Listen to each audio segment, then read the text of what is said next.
From 1977, from the Oregonian in Portland, Oregon, Anthony returns to Pin Tour after hiding out. It was just after Earl Anthony won his 27th Professional Bowlers Association tournament, the Waukegan, Illinois Open last August, when the urge to compete totally deserted him. It got to the point that I didn't even want to walk into a bowling center, said Anthony, who was in Portland Thursday to promote a line of bowling balls. The urge wasn't there, and I questioned how badly I wanted to bowl. You have to want it, or there's no sense trying. It was not unprecedented for a professional athlete to lose his interest. A year ago at this time, Boston Celtics center Dave Cowens left his team, citing a loss of intensity and concentration. Like Cowens, Anthony went off by himself for a while. I didn't even touch a bowling ball for 2 solid months, said Anthony, who holed up in his native Tacoma during the time. I just wanted to get away. It was not bowling per se that Anthony was leaving. It was the constant influx of obligatory functions that go along with being the dominant athlete in his sport.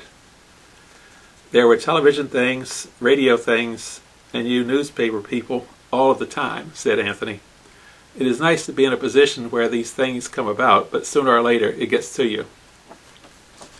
Anthony came back to the PBA Tour 10 days ago, and, as if to prove that the 2-month layoff hadn't affected the touch that has made him a surefire candidate for the Sports Hall of Fame, finished 4th in the Northern Ohio Open in Cleveland. That brought his yearly earnings to $67,990 for 21 events. It gave Anthony a fresh start. It's like I'm starting all over, said Anthony, who missed 6 events during the self-imposed layoff. It feels good to compete now. I want to win once again.